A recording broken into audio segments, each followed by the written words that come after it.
ये जो क्वेश्चन आपको दिखाई दे रहा है ना, ये कक्षा 10 का क्वेश्चन है। ये अध्याय 1 का क्वेश्चन है, वास्तविक संख्याओं का क्वेश्चन है। ठीक है, तो अपनों को 3825 के अभाज्य गुणनखंड करना है। ठीक है, क्या करना है? अभाज्य गुणनखंड। अब अभाज्य संख्याएं क्या होती है, मैंने इसके बारे में वीडियो नंबर 1 में अच्छे से बताया हुआ है अभाज्य संख्या क्या होती है। ठीक है, अभाज्य संख्याएं ऐसी संख्या होती है जिसमें स्वयं ओवर 1 के अलावा किसी अन्य संख्या का भाग नहीं जाता है।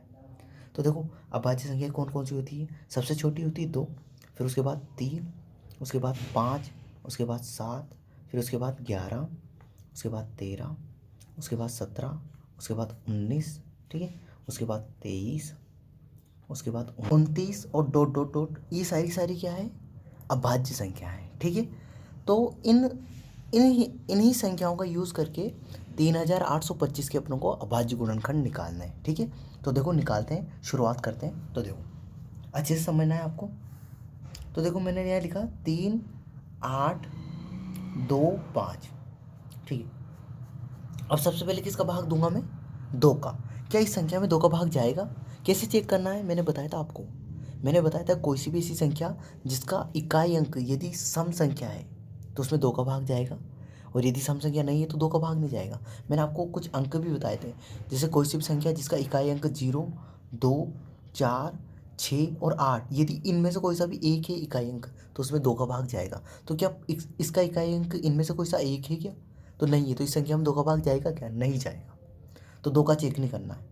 अब 2 के बाद किसका देखना है? 3 का। 2 का चेक करके देख लिया अपनों ने, तो 2 का भाग तो जाएगा ही नहीं, तो आपको भाग दे के नहीं देखना है इसमें। ठीक है, अब इसके बाद 3 का।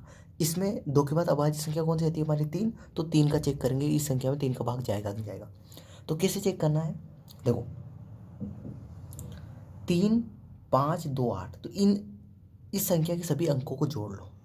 अंकों को क्या कर लो? जोड़ लो। यदि अंकों में 3 का भाग जाएगा, चला जाता है, तो इस संख्या में भी 3 का भाग जाएगा। तो अंकों को जोड़ो। 8 और 3 11, 11 और 2 13, 13 और 5 18। तो 18, क्या 3 के पहाड़े में 18 आता है क्या? देखो अंकों को जोड़ा मैंने तो कितना आया मेरा?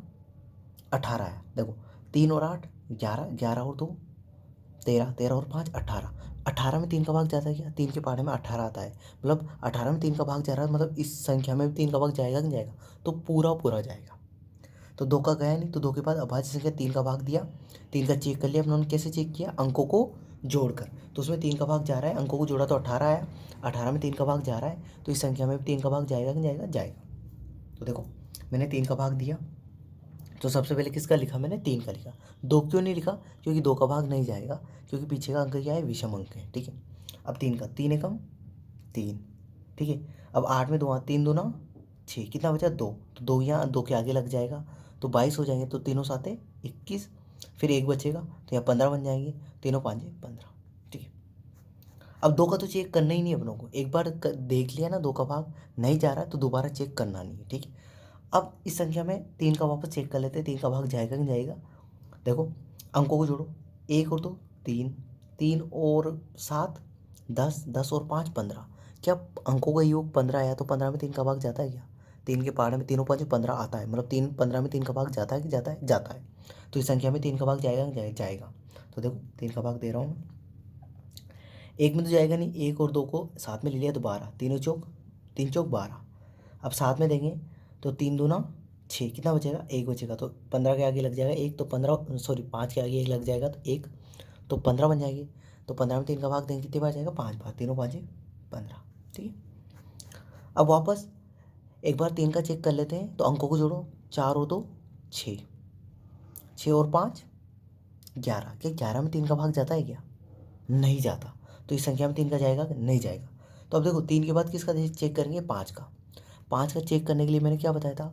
कोई सी भी ऐसी संख्या जिसका इकाई अंक 0 या 5 में से इकाई अंक क्या हो? 0 या तो 0 हो या 5 हो, इन दोनों में से कोई सा भी एक होगा ना, तो उसमें किसका भाग जाएगा? 5 का। तो देखो इसका इकाई अंक क्या है? 5 है, तो इस संख्या में 5 का भाग जाएगा कि नहीं जाएगा? कन्फर्म जाएगा। तो 5 का भाग देंगे। 4 में तो जाएगा नहीं, तो 2 अंक ले लिए 42। तो 5 का पहाड़ा बोलो, या तो 42 आ जाइए उससे कम। तो 5 और 8 40, 8 बार। कितना बचा? 2 बचा। तो 5 के आगे 2 लिख देंगे तो कितना बन जाएगा? 25। 25 में 5 का देंगे तो कितनी बार जाएगा? 5 बार। 5 5 25। ठीक है, अब देखो इसका इकाई अंक वापस 5 आ गया, तो इसमें 5 का वापस भाग जाएगा। तो देखो 5 एकम 5, कितना बचा? 3 बचा। तो 3, 5 के आगे 3 लग गया तो कितना हो गया 35। 5 का पाड़ा बोलो, 5 से 7 है 35, ठीक है। अब देखो 17 5 के पहाड़े में तो आते नहीं है, ठीक है, इकाई अंक भी नहीं है 5, तो 5 का भाग नहीं जाएगा। तो 5 के बाद किसका? 7 का। 5 के बाद अभाज्य संख्या कौन सी? 7। 7 के पहाड़े में आता है 17, 7 दूनी 14, 7 तीन 21, 7 के पहाड़े में नहीं आता।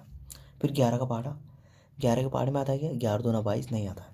13 के पहाड़े में 13 दूना 26 नहीं आता है। तो 17 आ गया अपना, तो 17 में 17 का भाग तो चला जाएगा, 17 एकम 17, लास्ट में 1 आ गया ना। तो ये जो संख्याएं दिख रही ये सारी की सारी किसकी? 3825 की क्या है? अभाज्य गुणनखंड है। 3825 के अभाज्य गुणन कौन हो गए? 3 गुणा 3 गुणा 5 गुणा 5 गुणा 17, ठीक है। तो यहाँ लिख रहा हूँ मैं 3825 बराबर 3 गुणा 3 गुणा, देखो 3 गुणा 3 गुणा 5 गुणा 5 गुणा 17, ठीक है। अब देखो यहाँ 3 और 3 कितनी बार आ रहा है? 2 बार, तो 3 की घात कितनी हो गया? 2। 3 कितनी बार आ रहा है? 2 बार, तो 3 की घात 2। ऐसे ही 5 कितनी बार आ रहा है? 2 बार, तो 5 की घात 2 गुणा 7 कितनी बार? 17 कितनी बार आ रहा है? 1 बार, 17 तो 17 की घात 1, ऐसे भी लिख सकते हैं, ठीक है। तो आई होप ये जो सवाल है आपको पूरा अच्छे से समझ में आ गया होगा। तो अभाज्य गुणनखंड कैसे निकालते हैं? अभाज्य संख्याओं से निकालते हैं। और अभाज्य संख्याओं में भी शुरुआत से अच्छे से स्टेप बाय स्टेप करना है। सबसे पहले 2 का देना है, 2 का नहीं जा रहा तो 3 का देना है, यदि 3 का भी नहीं जा रहा है तो 5 का, 5 का भी नहीं जा रहा तो 7 का, 7 का भी नहीं जा रहा तो 11 का, 11 का भी नहीं जा रहा तो 13 का, 13 का भी नहीं जा रहा तो 17 का, 17 का भी जा रहा तो 19 का, 19 का भी नहीं जा रहा है तो 23 का, 23 का भी नहीं जा रहा तो 29 का, 29 का भी नहीं जा रहा तो आगे बढ़ना है आपको, पर पीछे नहीं हटना है, आगे बढ़ते जाना है और अभाज्य संख्याओं से ही भाग देना है, क्योंकि अपन क्या कर रहे हैं? अभाज्य गुणनखंड कर रहे हैं, ठीक है। तो आई होप ये क्वेश्चन आपको पूरा अच्छे से समझ में आ गया होगा। तो इस वीडियो के लिए इतना ही, फिर आगे अगले क्वेश्चन में मिलते हैं।